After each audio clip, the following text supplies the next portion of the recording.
Hello les amis! Pour la vidéo du jour, j'avais envie de vous parler des personnes ressources.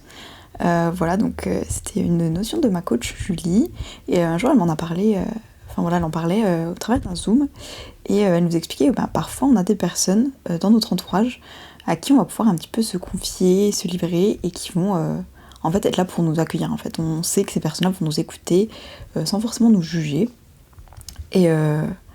et pour avoir du coup personnellement mes propres personnes ressources, je trouve que c'est quelque chose d'hyper important. Voilà, je sais que par exemple avant d'avoir ces personnes, parce que j'ai quand même attendu d'être avec les personnes qui m'inspirent confiance, etc. Voilà, je raconte pas juste tous les détails de ma vie à n'importe qui, même si on est toutes et tous libres de faire ce qu'on veut.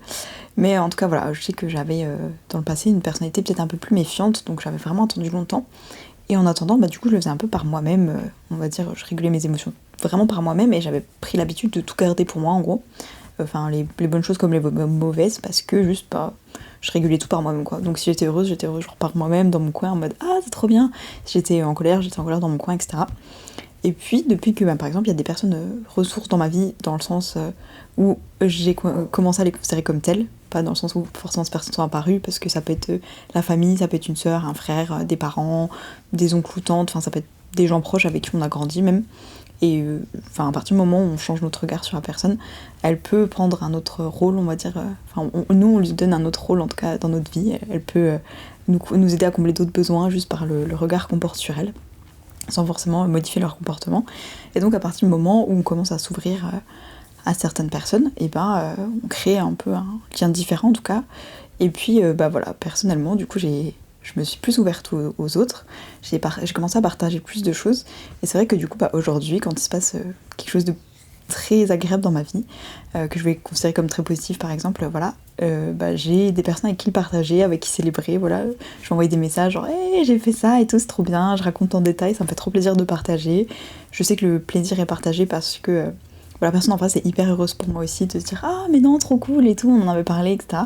Et puis quand ça va un peu moins bien, et que j'ai besoin un peu d'en parler, d'avoir un petit coup de boost, ou de me sentir écoutée, comprise, etc.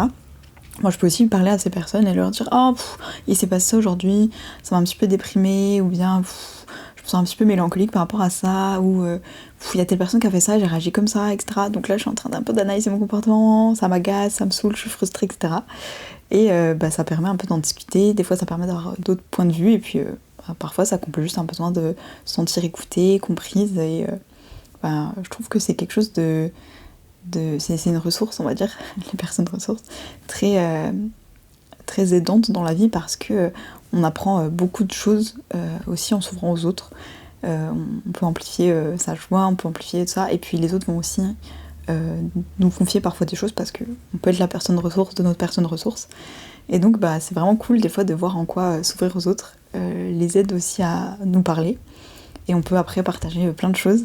Et je sais que aujourd'hui, c'est pas que je régule moins mes émotions, mais vu que j'ai mes personnes ressources, je sais que quand ça va pas trop, ou au contraire quand ça va vraiment vraiment bien, et quand dans tous les cas j'ai un besoin de partager ça, et j'ai les personnes auxquelles je pense en premier, et je vais leur envoyer des petits messages, ah en ce moment il se passe ça dans ma vie, et je régule mes émotions de manière très très différente, du coup maintenant que j'ai un peu ce petit réseau de personnes ressources. Voilà, j'espère que ça vous a parlé, en tout cas que vous avez compris un peu le concept, parce que je sais pas si c'était toujours très clair, mais voilà, j'espère que c'est un concept en tout cas, que vous avez compris, et peut-être qui vous parle. Dites-moi si vous avez tendance à tout garder un peu pour vous, gérer vos émotions en interne aussi.